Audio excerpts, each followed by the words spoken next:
All right, well, a big welcome to everyone on this Wednesday, the 21st of January, for another round of Real Estate Agent Bootcamp.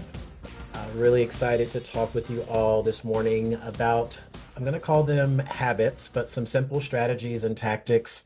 And these are things that highly effective real estate agents do. And so hopefully you all will resonate with most of these. You're already doing most of these, but if not, you can start to employ some new strategies for how you build out your week and your given work days. So I'm going to open it up with what I thought was the average time that it took to create a habit. And I've always been under the impression that that was 21 days. You kind of equate some of that as well to like the church world, and normally churches are doing like a Daniel fast that lasts 21 days.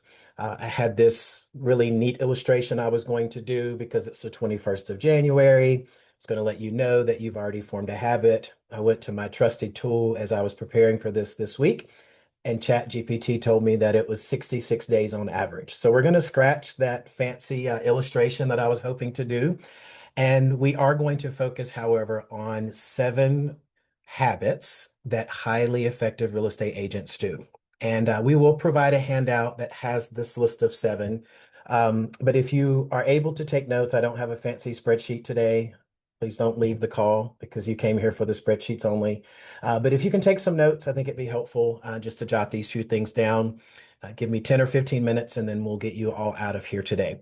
So the first one I want to talk about, the first habit has to do, and these are habits, but these are also tactical things that I think we can all do as business partners to continue to stretch and promote our business. And so the first thing that I want to talk about today is that you create conversations every day, no exceptions.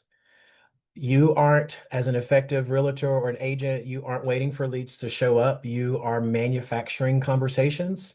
And some of the things that you're doing daily to ensure that that happens is you are texting or calling people in your database. You are following up on any and every lead and consistent follow-up. We'll talk about that later as well. And then on average, you are starting at least 5 to 10 real conversations every single day. There's a key belief that I'll give you as it relates to this first habit, and I'll actually give you one for each of the 7 that we're going to go through. And the key belief is this: my job is not to close deals. My job is to create conversations. Think about that. My job is not to close deals. My job is to create conversations. And so, as an example, and maybe the key takeaway for this first habit is that you should be sending 30 texts per day. So, if you think about the sessions we've kind of built upon leading up to this point, we know that as we are having conversations, as we are prospecting, there is a small percentage that we're actually going to see in terms of actualized value and follow up.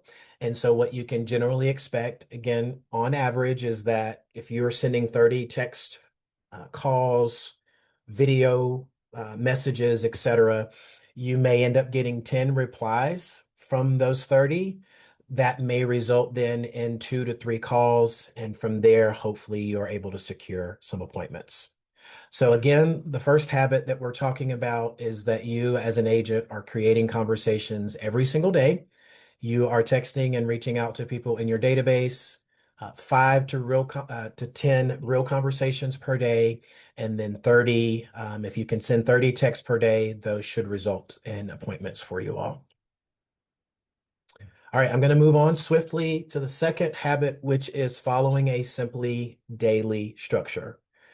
So top agents aren't relying on motivation. You are relying on structure and time blocking. So hopefully you all have implemented specific blocks of time in your calendar where you are accomplishing some of these prospecting activities, these conversational activities. You are lead generating before anything else. I find personally that if I can do that in the mornings, it generally helps to knock that particular item out before the chaos of the day ensues. And so you are prioritizing that perhaps in the morning hours. and you aren't doing busy work during those times. You aren't doing admin items, you aren't checking emails, but you are actually doing lead generation. You're updating in and out of your CRM, however you manage that, whether it's a CRM system, an Excel spreadsheet, a tracker like we have provided in past weeks. And so one sample idea or structure that you all can leverage is perhaps 9 to 10:30 or 11 generally is a really good prospecting time. Whether you are reaching out to new prospects, you are following up with, past clients, that generally has a lot of answer calls versus voicemails on average. And there's some research that supports that as well.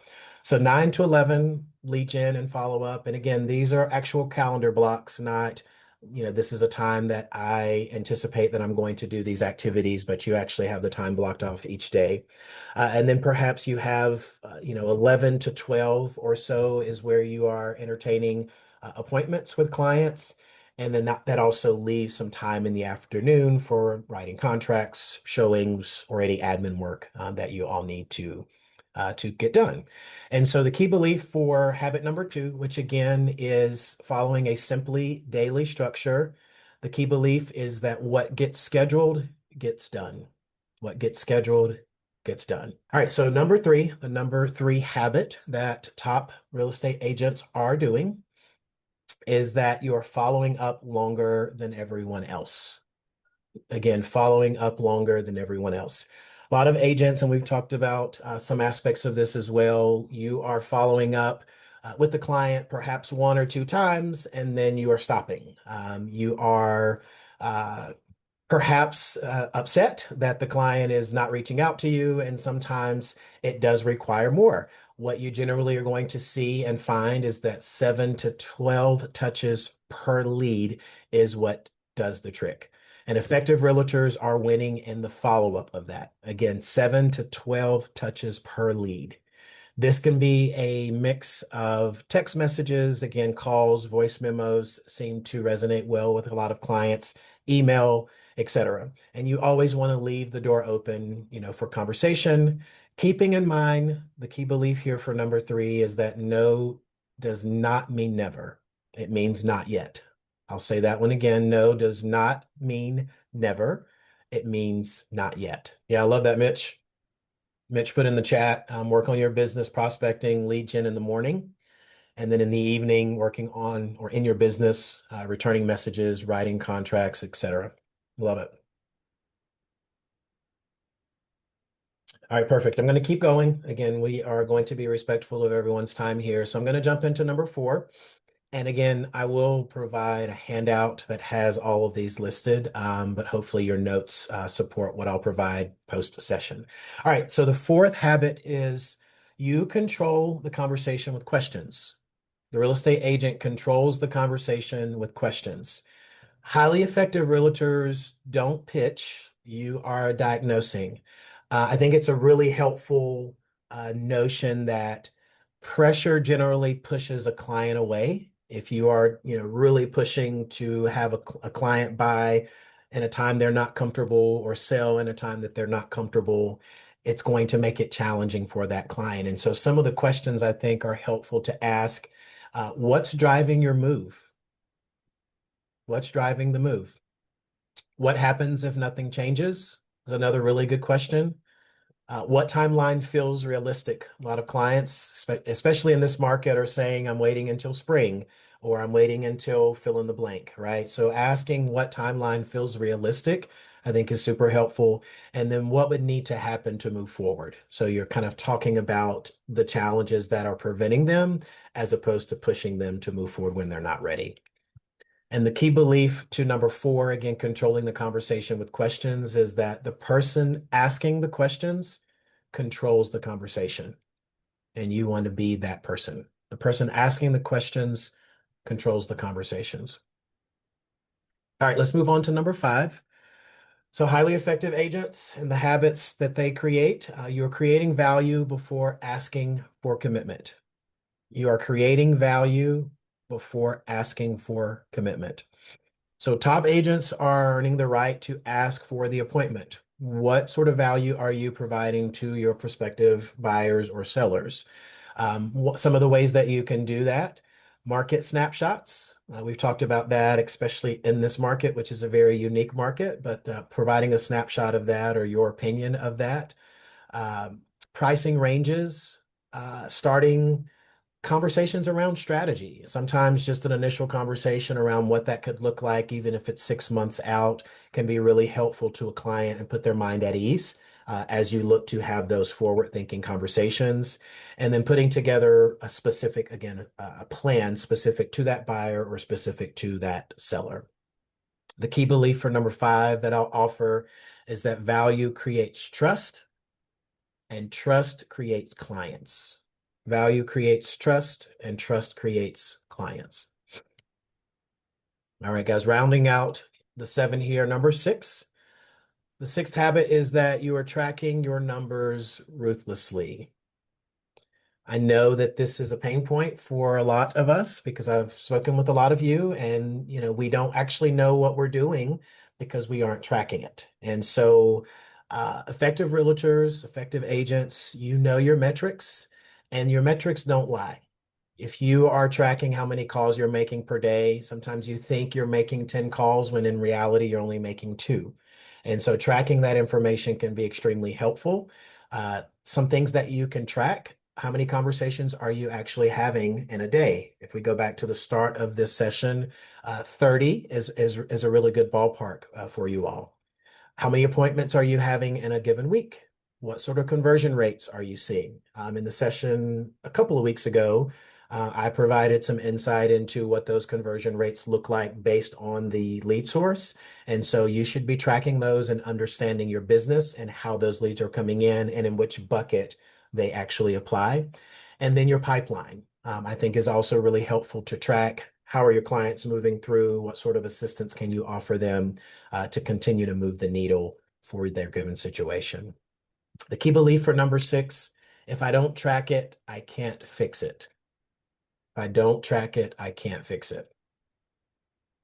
The other thing I'll offer really quickly before moving on to number 7 and finally is that on average, you can expect 10 conversations to lead to 2 appointments, which then results in 1 client. Again, this is an average.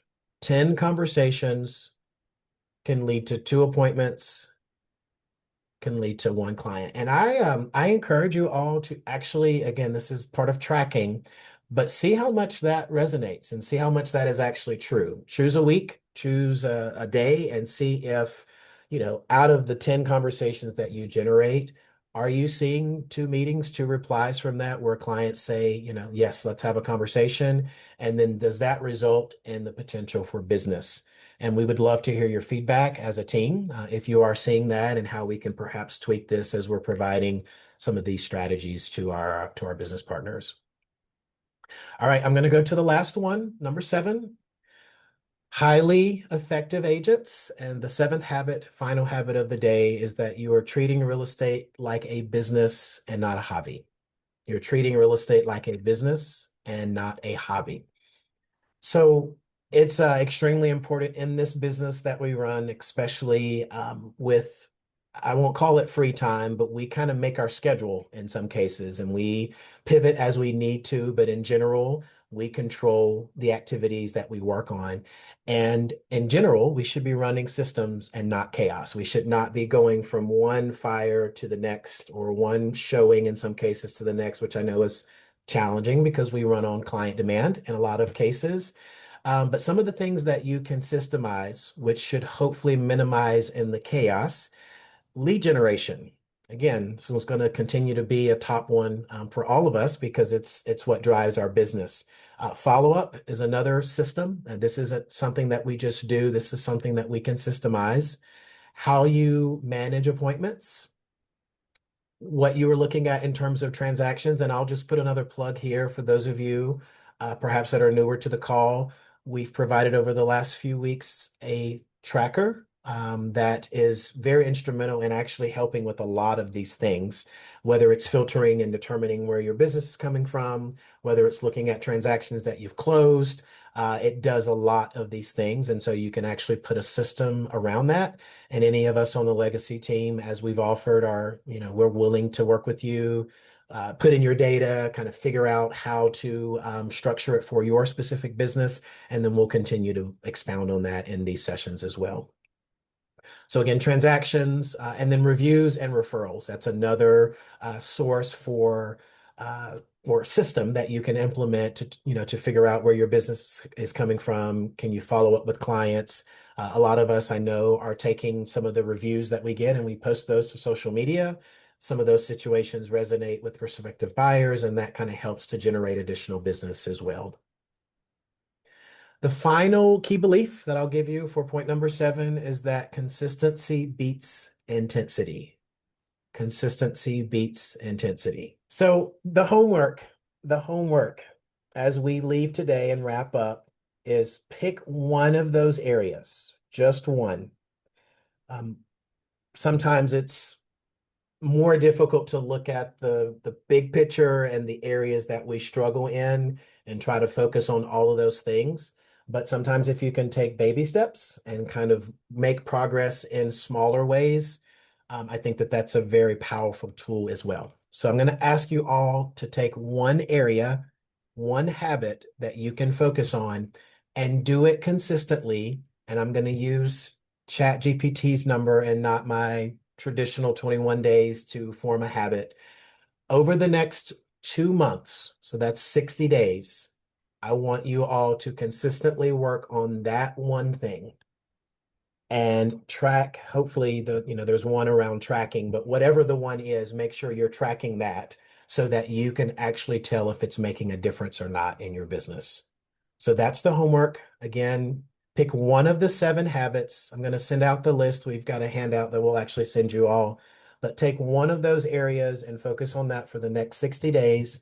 And again, we like feedback. If you do it consistently and you see no improvement in your business, like we want to hear about that as well. But what I'm expecting is that, I did this consistently and I saw this as a result.